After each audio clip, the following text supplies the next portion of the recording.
ಆತ್ಮೀಯ H16 news ಅರ್ಥಾತ್ ಸಿದ್ದರಾಮಯ್ಯ ಸ್ವಾಗತ. ನಾನು ನಿಮ್ಮವ MI ಅಥವಾ ಮಲ್ಲಪ್ಪ ಜ್ಯೋತವರ್. ಆತ್ಮೀಯರೇ, ನಿನ್ನೆ ಹಮ್ಮಿಕೊಂಡಂಥ ಅಭಿನಂದನಾ ಸಮಾರಂಭದಲ್ಲಿ BJPಯ ಸರ್ವೋಚ್ಚ ನಾಯಕ ಪ್ರಧಾನಿ ಮೋದಿಯವರು ಕರ್ನಾಟಕದ ಮೇಲೆ, ತೆಲಂಗಾಣದ ಮೇಲೆ, ಇನ್ನುಳಿದ ವಿಷಯಗಳ ಮೇಲೆ ಒಂದಿಷ್ಟು ಮಾತಾಡಿದರು. ಅದರಲ್ಲೂ ಮುಖ್ಯವಾಗಿ ಕರ್ನಾಟಕದ ಕುರ್ಚಿ ಅಲ್ಲಾಡ್ತಾ ಇದೆ. 2.5 ವರ್ಷದ್ದು, 1 ವರ್ಷದ್ದು, 3 ವರ್ಷದ್ದು, ಹೀಗಾಗಿ ಮಾಡಿ ಏನು ಮಾಡಿರೋ ಕೆಲಸ ಅಭದ್ರ ಆಗ್ಯದ, ಸರ್ಕಾರ ಬೇಕಾದ ಬಿದ್ದು ಹೋಗ್ಬೋದು ಅನ್ನೋ ಮಾತಾಡಿದ್ದಾರೆ. ಕಾಂಗ್ರೆಸ್ ಎಲ್ಲೆಲ್ಲಿ ಆಡಳಿತ ಮಾಡ್ತದೋ ಎಲ್ಲ ಅಭದ್ರ ಆಗಿರ್ತದ, ಭದ್ರವಾಗಿ ಆಡಳಿತ ಕೊಡ್ತಾ ಇಲ್ಲ ಅನ್ನುವಂಥ ಮಾತನ್ನು. ಮತ್ತು ಕಾಂಗ್ರೆಸ್ ಏನಪ್ಪ ಅಂತಂದ್ರೆ ಬೆನ್ನಿಗೆ ಚೂರಿ ಹಾಕುವ ಪಕ್ಷ, DMK ಅದರ ಮಿತ್ರ ಪಕ್ಷ, ಅದಕ್ಕೆ ಬೆನ್ನಿ ಚೂರಿ ಹಾಕಿದೆ. ಅಧಿಕಾರ ಸಿಗ್ತಂದ್ರೆ ಅದು ಓಡಿ ಹೋಗುವಂಥ ಪ್ರವೃತ್ತಿ ಕಾಂಗ್ರೆಸ್ನಲ್ಲಿದೆ. ಇನ್ನು ನಾನಾ ರೀತಿಯ ಮಾತುಗಳನ್ನು ಆಡಿದ್ದಾರೆ. ಆ ಮಾತುಗಳನ್ನು ನೋಡ್ರಿ. अब हमारे रेवंता जी ने कहा था कि हाँ हम पॉलिटिकल बात नहीं करेंगे, तो मैं भी नहीं करूंगा. आपको जो अभी मिल रहा है वो आधा हो जाएगा. आप जहां पहुंचना चाहते हैं नहीं पहुंच पाएंगे, और इसलिए अच्छा है कि मेरे से ही जोड़ो. साथियों, कांग्रेस की पहचान आज एक परजीवी पार्टी की बन गई है, और इसलिए वो पहला मौका मिलते ही अपने साथियों के साथ भी विश्वासघात करती है. और इसलिए ही कहा जाता है कि कोई ऐसा सगा नहीं जिसे कांग्रेस ने ठगा नहीं. अभी तमिलनाडु में ही देखिए, 25-30 साल से कांग्रेस का DMK के साथ घनिष्ठ संबंध था. DMK के साथ गठबंधन ने कितनी ही बार कांग्रेस को संकटों से बाहर निकाला, और 2014 के पहले 10 साल उनकी जो सरकार थी वो भी DMK के कारण टिकी थी. लेकिन क्या हुआ? जिस DMK के साथ 25-30 साल का जीने मरने का नाता था, हर पल जो DMK कांग्रेस की भलाई के लिए काम करती थी, लेकिन जैसे ही सत्ता का खेल कहीं और मुड़ गया तो सत्ता के लालच में सत्ता भूखी कांग्रेस ने पहला मौका मिलते ही DMK की पीठ में छुरा भोंक दिया.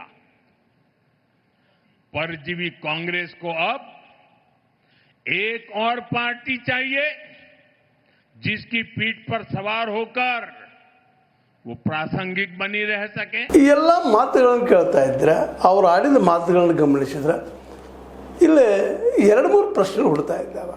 ಒಂದು, ಮೊದಲನೇ ಪ್ರಶ್ನೆ, ಯಾರು CM ಆಗಿ ಮುಂದುವರಿತಾರೋ ಇಲ್ಲ ಮತ್ತೊಬ್ಬರು ಬರ್ತಾರೋ ಗೊತ್ತಿಲ್ಲ.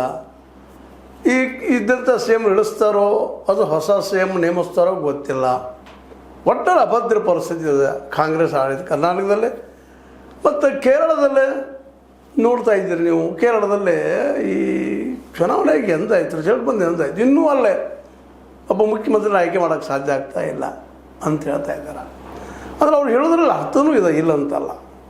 ಕಾಂಗ್ರೆಸ್ಸು ಇಷ್ಟರಲ್ಲೇ ನಮ್ಮ ಕೇರಳದಲ್ಲೇ CM ಆರಿಸ್ಬೇಕಾಗಿತ್ತು, ಯಾಕೆ ಆರಿಸ್ತಾ ಇಲ್ಲ ಅನ್ನೋ ಪ್ರಶ್ನೆ ಇದ್ದೇ ಇರ್ತದೆ. ತಮಿಳುನಾಡಿನಲ್ಲೇ CM ಒಂದು ಸ್ವಲ್ಪ ಡೇಟ್ ಆಗಿದ್ದಕ್ಕಾಗಿ ಅದಕ್ಕೆ ಎಷ್ಟು ಮಾತಾಡಿದರು, ಏನೆಲ್ಲ ಟೀಕಾ ಮಾಡಿದರು ಅನ್ನುವಂಥ ಮೋದಿ ಅವ್ರ ಮಾತನ್ನು ಗಮನಿಸಿದಾಗ ಇಲ್ಲಿ ಕಾಂಗ್ರೆಸ್ ಟೀಕೆ ಮಾಡಲಿಕ್ಕೆ ಬಂದಿದ್ದಾರೆ ಅನ್ನೋದು ಕ್ಲಿಯರ್ ಆಗ್ತದೆ. ಅದೇ ಕಾಲಕ್ಕೆ ಇನ್ನೊಂದು ಕಡೆ ಈ ತೆಲಂಗಾಣಕ್ಕೆ ಹೋಗಿ ತೆಲಂಗಾಣದ ರೇವಂತ್ ರೆಡ್ಡಿ ನಿಮ್ಗೆ ಗೊತ್ತದ ಅಲ್ಲಿ ಸಿ ಎಮ್ ಅವ್ರಿಗೆ ಸೂಕ್ಷ್ಮವಾಗಿ ಆಹ್ವಾನ ಕೊಡ್ತಾ ಇದ್ದಾರೆ. ರೇವಿದಂಥವರು ನೋಡ್ರಿ ನಮ್ಮವ್ರು ಅನ್ನುವಂಗೆ ಮಾತಾಡ್ತಾ ಇದ್ದಾರೆ. ಇನ್ನೂ ನಾವು ನಿಮಗೆ ಕೊಡ್ತೀವಿ ಸಾಕಷ್ಟ, ಅಂದ್ರೆ ನೀವು ನಮ್ಮ ಪಕ್ಷಕ್ಕೆ ಬನ್ನಿರಿ, ನೀವು ಮೂಲತಃ ನಮ್ಮವರು ಅಂತ. ಅಂದರೆ ಮೂಲವಾಗಿ ರೇವಂತ್ ರೆಡ್ಡಿ ಅವರು ಅವರಿದ್ದಂಥವರು, ವಿಶೇಷವಾಗಿ ABVP-ಯಲ್ಲಿದ್ದಂಥವರು, ಸದಸ್ಯರಾದಂಥವರು, BJP ಜೊತೆ ಗುರುತಿಸಿಕೊಂಡವರು, RSS ಜೊತೆ ಗುರುತಿಸಿಕೊಂಡವರು. ಅದ್ರ ನಂತರದಲ್ಲಿ ಏನಾಯಿತು ಗೊತ್ತಿಲ್ಲ, ಕಾಂಗ್ರೆಸ್ ಕಡೆ ಒಲವು ತೋರಿಸ್ಕೊಂಡು ಬಂದರು, ಇಲ್ಲಿ ಸೇಮ್ ಮಾಡಿದ್ರು ಅಂತ ಮಾತು. ಒಬ್ಬ ನಾಯಕರು ಗುಣ ಇದ್ದಂಥವ್ರು ಅದ್ರಿ, ಯಾಕೆ ನೀವು ಬರಬಾರ್ದು ಅಂತ ಒಂದು ಮಾತನ್ನು ಆಡಿದರು. ಇವೆಲ್ಲನೂ ಗಮನಿಸಿದಾಗ ಹೌದು, ಕರ್ನಾಟಕದಲ್ಲೇ ಕುರ್ಚಿ ಕದನಂತ ಇದ್ದೇ ಇದ್ದದ, ಇಬ್ಬರು ಬಿಡ್ತಾ ಇಲ್ಲ, ಅದು ಸತ್ಯನ ಇಲ್ಲ. ಏಕಾಲಕ್ಕೆ 2 ಮೆಸೇಜನ್ನು ಕೊಟ್ಟಂಗೆ ಕಾಣ್ತದೆ ಮೋದಿಯವರು. ಮೊದಲನೇದಾಗೆ DK ಅವರು ಬಂದು ನಡೀತದೆ ನಮ್ಮ ಕಡೆ ಅನ್ನುವಂಥ ಮಾತಿರ್ಬೋದು. ಯಾಕೆಂದ್ರೆ DK ಅವರು ಸ್ವಲ್ಪ ನಡುವ BJP ಹೋಗ್ತಾರ ಮಾಡ್ತಾರೆ ಅನ್ನೋದು ಹವಾನು ಕ್ರಿಯೇಟ್ ಆಗಿತ್ತು. ನೀವು ಬಂದ್ರೆ ನಮ್ಮ ಸ್ವಾಗತ ಅನ್ನುವಂಥ ಮಾತುಗಳನ್ನ ಧ್ವನಿಸ್ತಾ ಇತ್ತು. ಆದರೆ DK ಅವರು ಹೋಗ್ತಾರ BJP-ಗೆ ಅನ್ನೋ ಮತ್ತೊಂದು ಪ್ರಶ್ನೆ ಇವತ್ತು ಹೇಳ್ತಾ ಇದೆ. ಈ ಮಾತನ್ನು ಅದೇ ಕಾಲಕ್ಕೆ ರೇವಂತ್ ರೆಡ್ಡಿ ಅವ್ರ ಬಗ್ಗೆಯೂ ಇದು ಮಾತಾಡಿದ್ದಾರೆ. ಅವ್ರು ಹೋಗ್ಬೋದಾ? ಇವೆರಡು ಮಾತುಗಳನ್ನ ಯಾಕೆ ಆಡಿದ್ರು ಇವತ್ತು ಮೋದಿಯವರು ಅನ್ನುವಂಥ ಚರ್ಚೆ ನಡೀತಾ ಇದೆ. ಅದಕ್ಕೆ ಆಡಿದ ಕಾರಣ ಇಷ್ಟ, ಮತ್ತೇನಿಲ್ಲ. ದಕ್ಷಿಣದಲ್ಲಿ ಹೇಗಾದರೂ ತಮ್ಮ ಅಸ್ತಿತ್ವವನ್ನು ಗಟ್ಟಿ ಮಾಡ್ಕೊಳ್ಬೇಕು ಅನ್ನುವಂಥ ಒಂದು ವಿಷಯ. ಆದರೆ ದಕ್ಷಿಣದಲ್ಲೇ ಅಂತ ಹೇಳಿಕೊಳ್ಳುವ ನಾಯಕರು ಇಲ್ಲ ಅನ್ನುವಂಥದ್ದು ಸ್ಪಷ್ಟ ಆಗ್ತಾಯಿದೆ. ಕೇರಳದಲ್ಲಿ ಯಾರು ಬರ್ತಾ ಇಲ್ಲ, ಕರ್ನಾಟಕದಲ್ಲೂ ಅಂಥ ನಾಯಕರು ಹುಡ್ತಾ ಇಲ್ಲ. ಅನಿವಾರ್ಯವಾಗಿ ಯಡಿಯೂರಪ್ಪರ ಅಭಿನಂದನೋತ್ಸವ ಆಚರಿಸಿದ ಪ್ರಸಂಗ ಬಂದದ. ಯಾರೆಲ್ಲಪ್ಪ ನೀನ ಬಾರಪ್ಪ ನಮ್ಮ ನಾಯಕ ಅಂತ ಹೇಳೋ ಪ್ರಸಂಗ ಬಂದಂಥ ಮಾತು ಇಂಡೈರೆಕ್ಟಾಗಿ ಮಾತಾಡ್ತಾ ಇದ್ದಾರೆ. ತೆಲಂಗಾಣದಲ್ಲಿ ರೇವಂತ್ ರೆಡ್ಡಿ ಅವ್ರಿಗೆ ಬರಪ್ಪ ಅಂತ ಹೇಳ್ತಾ ಇದ್ದಾರೆ. ಕರ್ನಾಟಕದಲ್ಲೇ ನಮ್ಮ ಇಂಡೈರೆಕ್ಟ್ ಎಲ್ಲೋ ಒಂದು ಮೂಲ DK ಶಿವಕುಮಾರ್ ಅವ್ರಿಗೆ ಆಹ್ವಾನ ಕೊಡ್ತಾ ಇದ್ದಾರೆ ಅನ್ನೋ ಒಂದು ಸಂಶಯ ಬರ್ತಾ ಇದೆ. ಅಂದ್ರೆ ದಕ್ಷಿಣ ಭಾರತದಲ್ಲೇ ವಿಶೇಷವಾಗಿ ಇವತ್ತು ಕೇರಳ ಇರಲಿ, ಕರ್ನಾಟಕ ಇರಲಿ, ತಮಿಳುನಾಡಿನಲ್ಲಿ ಮಿತ್ರ ಪಕ್ಷ ಆಡಳಿತದಲ್ಲೇ ಇಲ್ಲಿವರೆಗೆ ಆಡಳಿತದಲ್ಲಿ ಇಲ್ಲದಂಥ ಕಾಂಗ್ರೆಸ್ ಅಲ್ಲಿ ಸಚಿವಗಿರಿನ ಪಡ್ಕೊಂಡು ತಮಿಳುನಾಡು ಜೊತೆಯಲ್ಲಿ ಅದರ ಡೆವಲಪ್ಮೆಂಟ್ದಲ್ಲಿ ತನ್ನ ಮೂಗು ತೋರಿಸುವಂಥ ಕೆಲಸ ಆಗಿದೆ. ಇವತ್ತು DMK ಜೊತೆಗೆ ಮಿತ್ರತ್ವ ಇದ್ದರೂ ಸಹಿತ ಅಧಿಕಾರ ಹಂಚಿಕೊಂಡಿರಲಿಲ್ಲ ಅವರು. ಇನ್ನು ಆಂಧ್ರದಲ್ಲಿ ಅದ ನೋಡ್ಬೇಕು, ಆಂಧ್ರದಲ್ಲಿ ಏನೇನು ಆಗ್ತದೆ ಅನ್ನುವಂಥ ಮಾತನ್ನು ಆಂಧ್ರದಲ್ಲಿ ನಾಯ್ಡು ಅವರಿದ್ದಾರೆ, ಚಂದ್ರಬಾಬು ನಾಯ್ಡು ಏನೇನು ಮಾಡ್ಬೋದು ಗೊತ್ತಿಲ್ಲ. ಇವೆಲ್ಲವೂ ಡೆವಲಪ್ಮೆಂಟ್ ಆಗ್ತಾಯಿದ್ದಾವೆ. ಮುಂದೆ ಅದೇ ಕಾಲಕ್ಕೆ ಹೇಳ್ತಾರೆ ಈಗ ತೆಲಂಗಾಣದಂತೆ ಮುಗಿದು ಕೇರಳದ್ದು ಈ ಸೇಮ್ ಯಾರಾದರೂ ಒಬ್ಬರು ಆಗಿ ಆಗ್ತಾರೆ. ಇವೆಲ್ಲ ದೃಷ್ಟಿಗಳು ಕೇರಳ ಅದು ಇಟ್ ಮೀನ್ಸ್ ಕೇರಳದಲ್ಲಿ ಆಗಿರ್ಬೋದು, ಕರ್ನಾಟಕದಲ್ಲಿ ಆಗಿರ್ಬೋದು, ಒಟ್ಟಿನಲ್ಲಿ ದಕ್ಷಿಣ ಭಾರತದಲ್ಲಿ ತನ್ನ ನಾಯಕತ್ವವನ್ನು ಗಟ್ಟಿಗೊಳಿಸಬೇಕು ಅನ್ನುವಂಥದ್ದು. ಇಲ್ಲಿ BJP-ಯ ಹೇಳ್ತಾ ಇಲ್ಲಿ ಎಲ್ಲಿಯೂ ಇಲ್ಲ ಅನ್ನೋದನ್ನು ಗಮನಿಸಬೇಕಾಗಿದೆ. ಸ್ವತಂತ್ರವಾದ ಮೀಡಿಯಾಗೆ ಬೇಕಾಗಿರುವುದು ಸ್ವತಂತ್ರ ಧ್ವನಿ.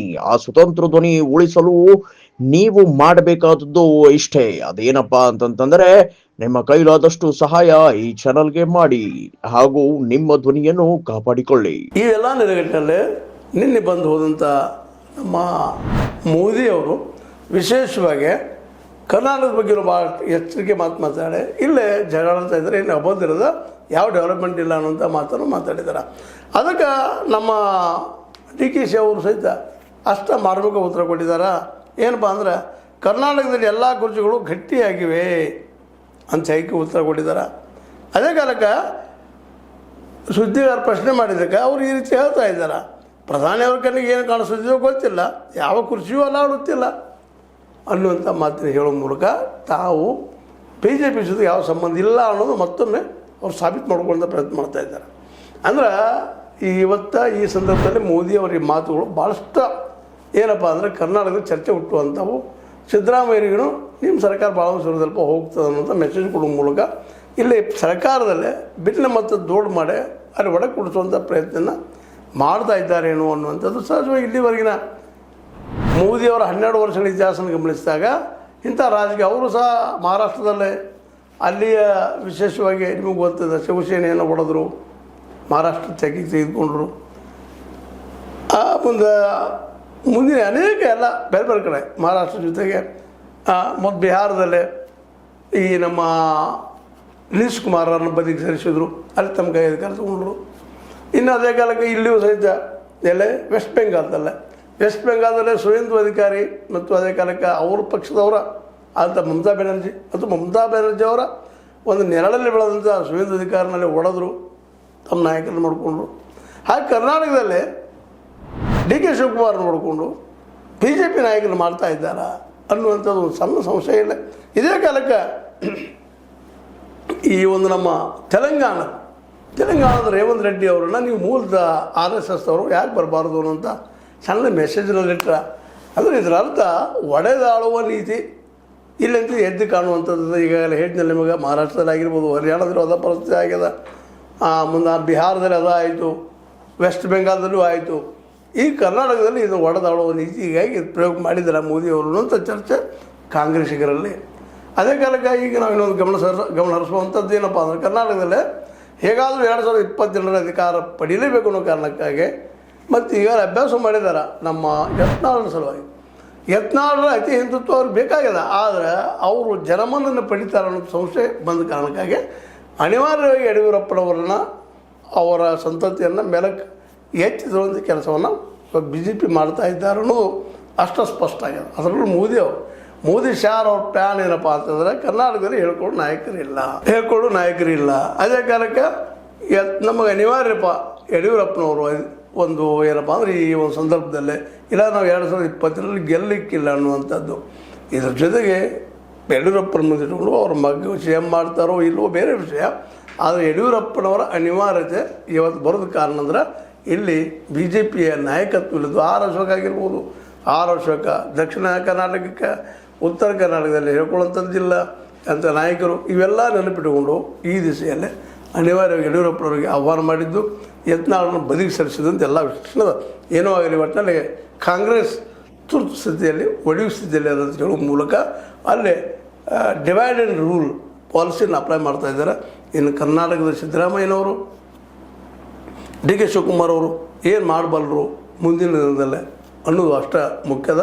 ಮೋಸ್ಟ್ಲಿ DKC ಅವರಿಗೆ ಇಲ್ಲಿ ಗಾಳ ಹಾಕಿ, ರೇವಂತ್ ರೆಡ್ಡಿ ಅವರು ತೆಲಂಗಾಣದಲ್ಲಿ ಗಾಳ ಹಾಕಿ ತಕ್ಷಣಕ್ಕೆ ಎಂಟ್ರಿ ಹೊಡಿಬೇಕು ಅನ್ನುವಂಥ ಮಾತುಗಳು ಅಥವಾ ವಿಚಾರಗಳು ಇರ್ಬೋದು ಮೋದಿ ಮತ್ತು ಚಾರವರಲ್ಲಿ.